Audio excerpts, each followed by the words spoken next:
นิทานส่งเสริมคุณธรรมเยาวชนมุสลิมฮัสซันและอานิซาไปโรงเรียนตาริกาวันนี้เป็นวันแรกที่ฮัสซันและอานิซาจะเข้าเรียนโรงเรียนตาริกา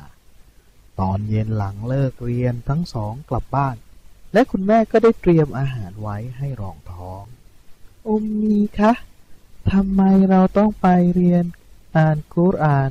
ที่โรงเรียนตาริกาด้วยคะอานิซาถามอุมมีบอกว่าก็เพราะกุรอานเป็นคัมภีร์ที่สำคัญสำหรับคนมุสลิมนะสิลูกเมื่อทั้งสองทานอิ่มแล้วฮัสซันและอานิซาต่างตื่นเต้นกันมากที่จะได้ไปโรงเรียนตาริกาทั้งสองวิ่งขึ้นไปแต่งตัวเตรียมความพร้อมอุมมีช่วยแต่งตัวให้อานิซาอุมมีเอาชุดสวยออกมาให้อานิซาใส่อานิซาสวมกางเกงขายาวกับผ้าคลุมศีรษะสีชมพูที่เธอชอบฮัสซันสวมชุดงามเสื้อยาวสีขาวและหมวกกะปิยอเขาดูสะอาดและเรียบร้อยอบีบอกว่าเขาควรทำน้ำละหมาดก่อนที่จะเรียนอ่านกุรอานที่โรงเรียนตาริกาอบีเดินไปส่งทั้งสองที่โรงเรียนตาริกาครูซามิรอก็เปิดประตูให้พร้อมกล่าวว่าอัสสลามุอะลัยกุมคุณครูกล่าวว่าอะลัยกุมสลามฮัสซันและอานิซาตอบที่โรงเรียนมีเพื่อนหลายคนมาเรียนที่นี่อานิซารู้จักเพื่อนผู้หญิงที่มาจากโรงเรียนเดียวกันและฮัสซันก็จำเพื่อนผู้ชายได้เด็กๆต่างเป็นมิตรกันและยิ้มแย้มแจ่มใสต่อกันครูซามิรอนั่งใกล้ๆกับอานิซาและช่วยสอนเธออ่านอักษรภาษาอาหรับคุณครูอ่านตัวอักษรและให้อานิซาอ่านตามวันนี้อานิซาอ่านอักษรอาหรับได้6ตัวด้วยตัวเองคุณครูซามิรอบอกว่าเก่งมากมาชาอัลลอฮ์คราวนี้ก็เป็นทีของฮัสซันบ้างคุณครูซามิรออ่านคำภาษาอาหรับจากอัลกุรอานฮัสซัน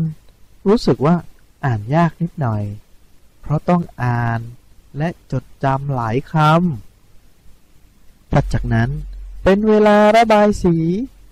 คุณครูแจกภาพมัสยิดสวยงามให้เด็กทุกคนได้ระบายสีหนูชอบระบายสีค่ะอานิซาพูดได้เวลาของว่างครูซามิรอก็แจกแอปเปิลหั่นชิ้นและน้ำผลไม้ให้เด็กทุกๆคนฮัสซันและอานิซาก็ช่วยคุณครูแจกแอปเปิลและน้ำผลไม้เด็กๆนั่งลงและทานอย่างอร่อยได้เวลาละหมาดแล้วเด็กๆเริ่มยืนขึ้นตั้งแถวเตรียมพร้อมละหมาด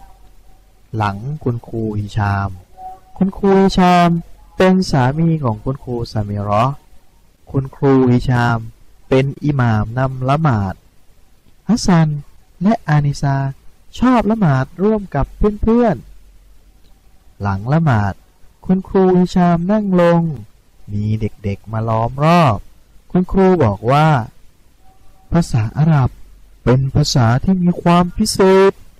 มันเป็นภาษาของอัลกุรอานอัลลอฮ์จะมอบรางวัลแก่พวกหนูๆทุกตัวอักษรในกุรอานที่เราอ่านถึงเวลาทายปัญหาแล้วคุณครูฮิชามกล่าวใครเป็นนบีคนแรกหลังสิ้นเสียงคำถามของคุณครูเด็กๆหลายคนก็ยกมือขึ้นคุณครูเลือกอานิซาตอบว่านบีอาดัมเป็นนบีคนแรกค่ะอานิซาตอบมาชาอัลลอฮ์อานิซาหนูเก่งมากเลย คุณครูชามกล่าวแล้วก็ติดสติกเกอร์ดาวสีทอง5 ดวง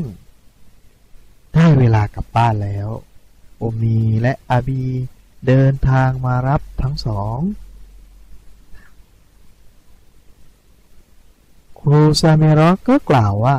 อัสสลามุอะลัยกุมฮัสซันและอานิซาเจอกันวันพรุ่งนี้นะคะวะอะลัยกุมสลามเด็กๆตอบอย่างมีความสุขฮัสซันและอานิซารักวันแรกที่ไปโรงเรียนตาดิกา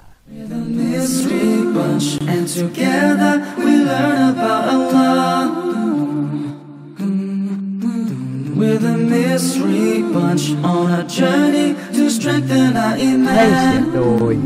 ทีมทำสตอรี่ So come and join the fun everyone come and see what's going on as Abu Walid helps us on our way making sure we don't go astray Many problems we face every day But there's lessons that we learn along the way Cause every step we take, every move we make Everything we say, Allah is watching us If we remember Him, He will remember us In Him we put our trust And that's enough for us We're the mystery bunch And together we learn about Allah We're the mystery bunch On a journey to strengthen our iman